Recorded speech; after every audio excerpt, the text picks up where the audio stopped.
how many Chapter 4 meetings you've attended, and I'll ask you how many you've missed since I've been 1972. That's my memory goes back to there, and I bet it's not more than a handful. I haven't missed very many of them. I know you've been to almost every chapter meeting I've ever been to. I've only missed 3 of the board meetings in Austin in the 18 years that I was on there. And one of them I was having radiation and I couldn't go. And one of them we had a death in the family. And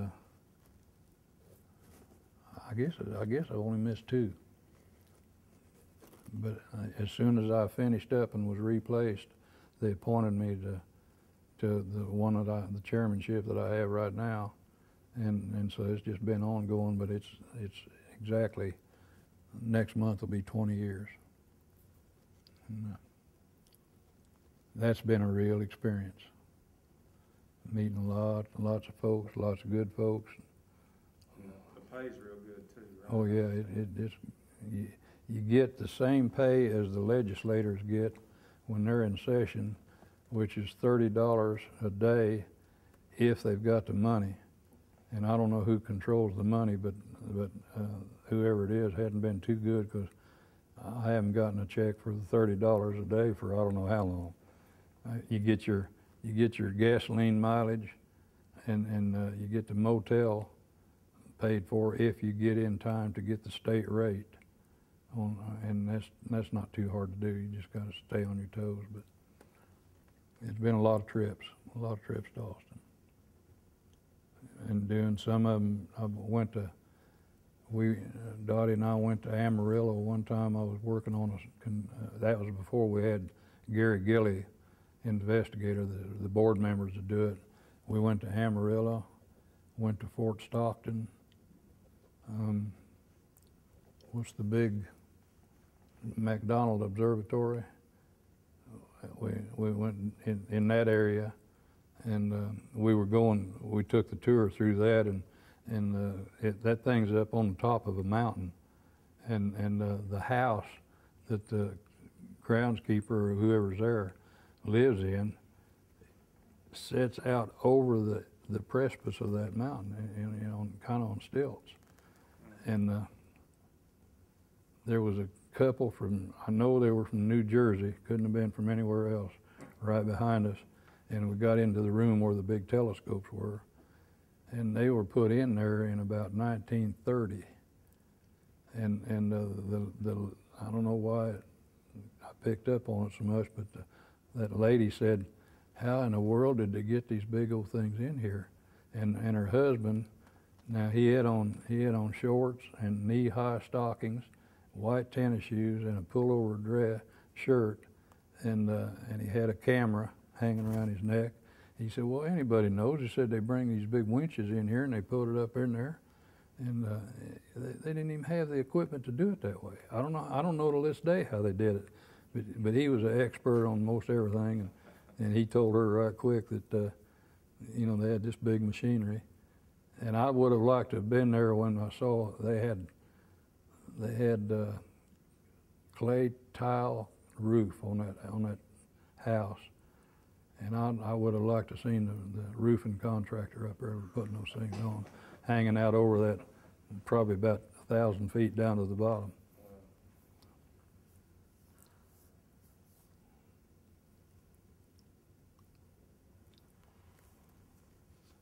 I've got some notes on unusual kind of court trials, and I've been to I know Bert was involved in one, the well that was too close to the line, and Gulf Oil Company drilled an oil well and made a well, and a black couple owned the tract of land right next to it, about a 100-acre tract, and they determined somehow that the well was not in the right place, wasn't drilled where it was staked, which is nothing unusual. And they had a little 2 or 3 year old granddaughter, and you could imagine that every night around the supper table was Gulf stealing our oil, of her land, and Gulf wouldn't do anything. And she went on through school, graduated high school, went to college in I believe it was in Baylor or SMU. It doesn't matter. Went through there, went through law school and finished that. Took her exam for a license and got licensed, and the next day she filed suit on Gulf Oil Company. Now you can imagine, you know, for all those years around the supper table. And she came down there, and we went. Perry, I found out Perry Sr., Perry Thompson Sr. had surveyed that track and found all kind of good mark lines and corners and everything. I went over to Longview and borrowed his file, and we went out there, and she was there in you know, just beautiful woman, well dressed, and she had a cameraman with him, a TV camera. He was filming everything we did, and we got on that line that Perry had all the information on, and we pulled off from that line over to the draw rod on that pumping unit, and I don't remember exactly if it was. I don't remember if it was a 330 location or a 660. 330. And anyway, we measured it, and she said, "How far is that?" And I think I told her 324, something like that. She said, "That's what I needed to know." And they got in the car and drove off, and I came back to the office, and she filed suit on Gulf, and the Railroad Commission shut the well in and made them calculate. Well, first of all, they had a hearing at the commission office, but then they made them calculate how much oil would have been out from under their land. And I think they got a check that pretty well covered all of her school costs right on up through getting her law degree. But boy, she dropped it on them the minute she had the authority to do it, and made it work. But I've been in the most fun that I've had.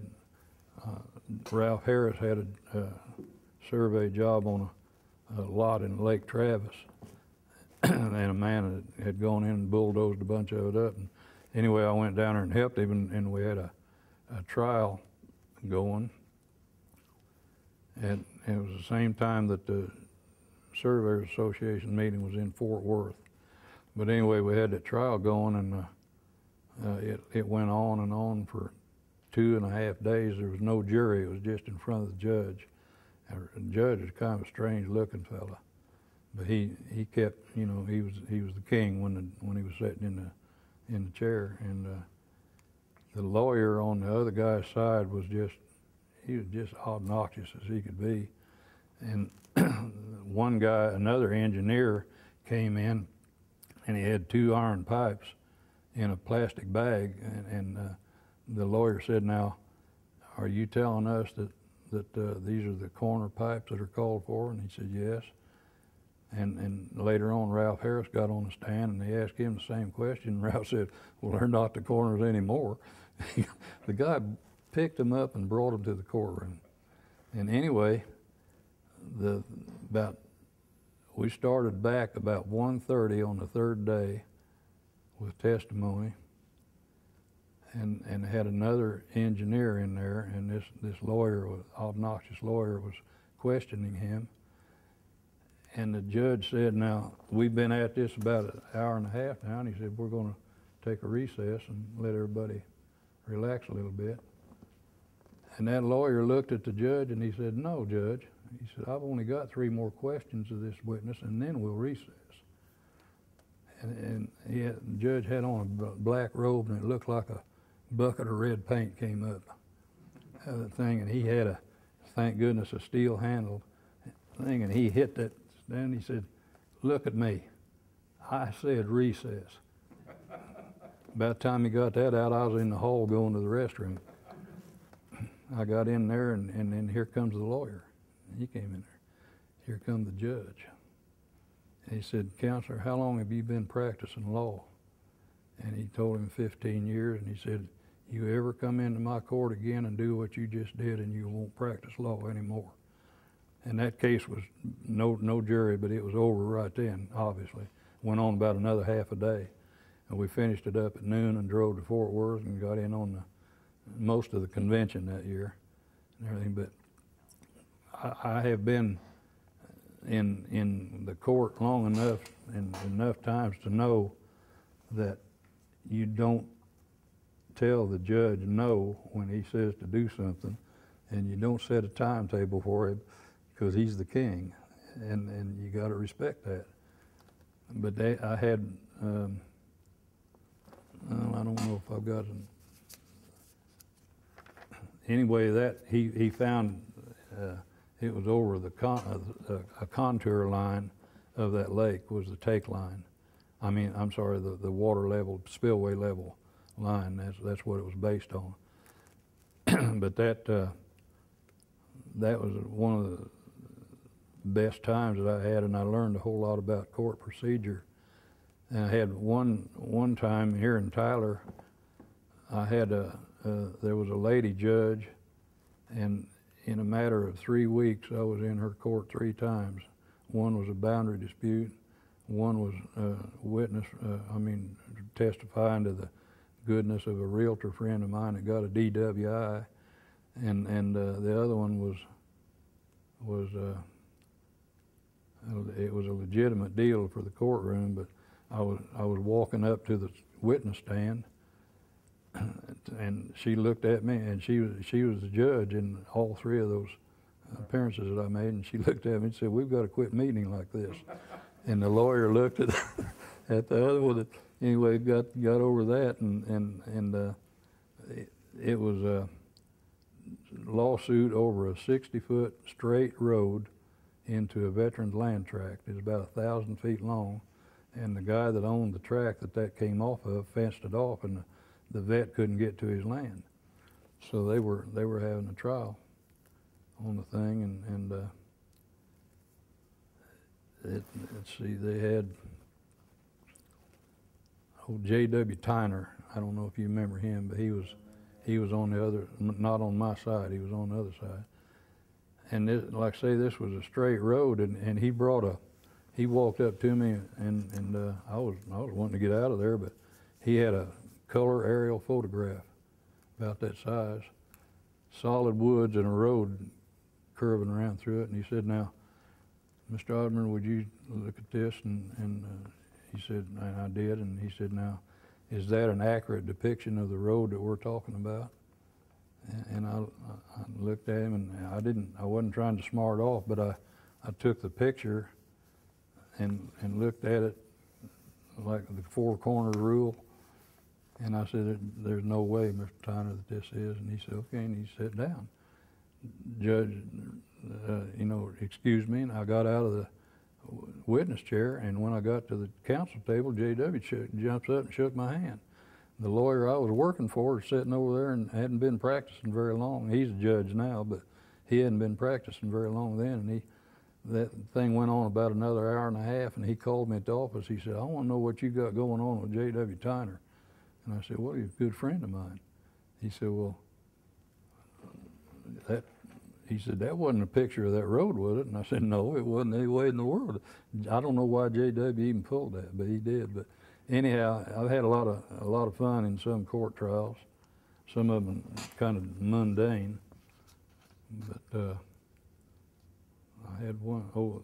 I always liked the thing that most people that haven't been to court a whole lot doesn't realize what power a judge has when he's sitting up there on that bench. But one of the stories that this guy told, used to, when you'd go to be on a jury, they don't have you in a big room with all the people and just pick you. You had to go into the courtroom, sit in the witness stand, and the lawyers would question you to see if it was all right for you to be on that jury. So I'm sitting in there, and they questioned me, and there was, let's see, I'm afraid I've lost the strain on this. Hold on.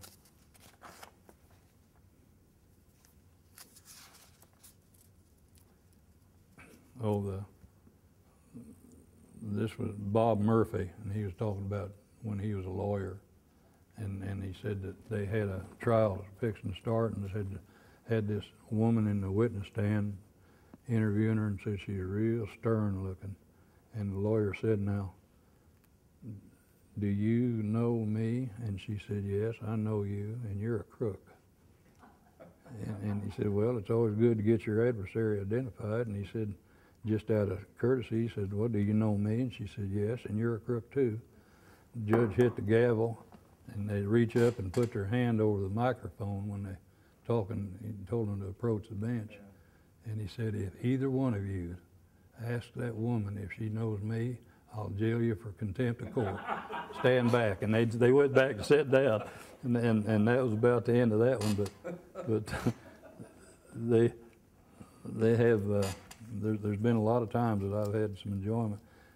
Probably the raunchiest one I got into was in Louisiana, and we were pipelining, and we crossed Bodcow Bayou, pretty good sized creek. And the property line was the center of, just called in the description, center of Bodcow Bayou.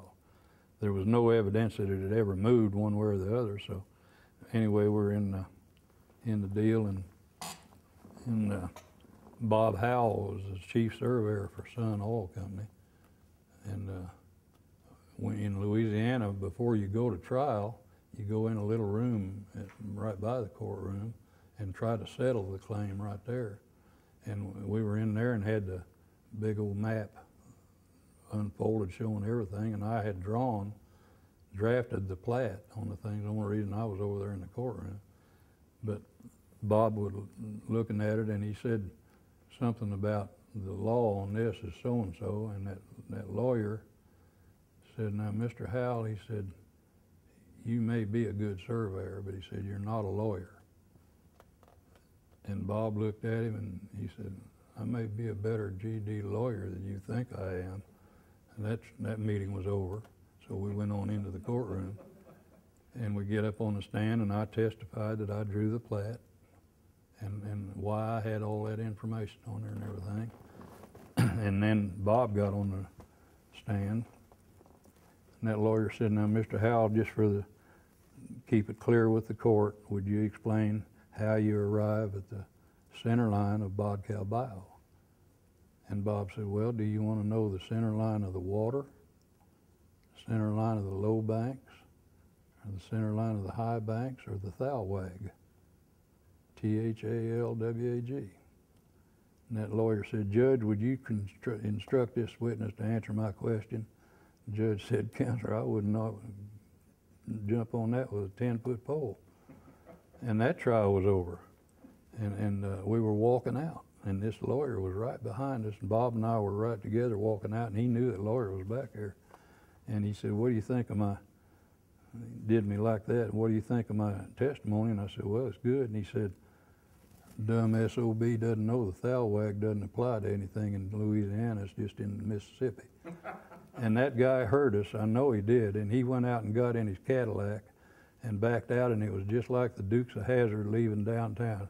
He burned rubber for about 30 feet and got out of there. And so we won that one, got it in the win column.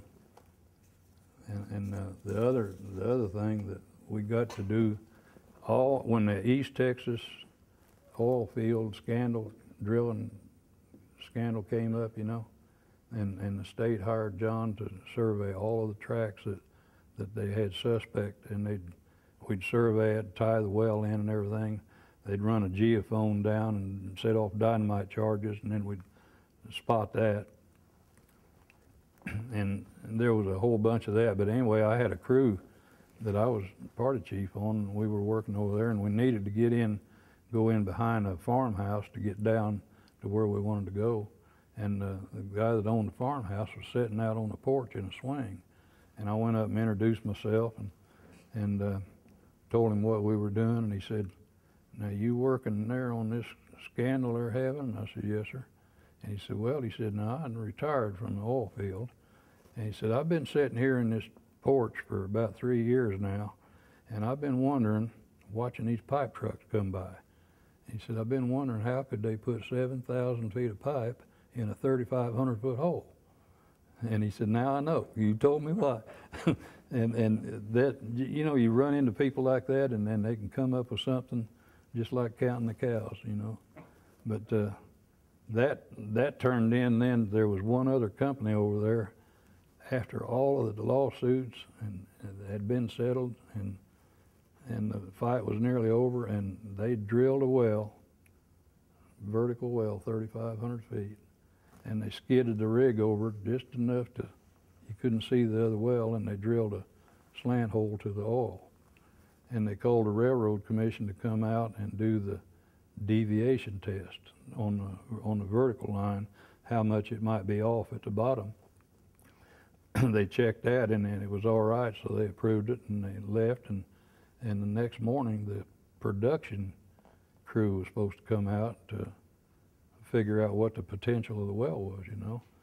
So they moved the rig back over again over the slant hole, and the car drove up, and the guys got out, and it was a deviation crew came back and said, "We think we made a mistake, and we need to check it."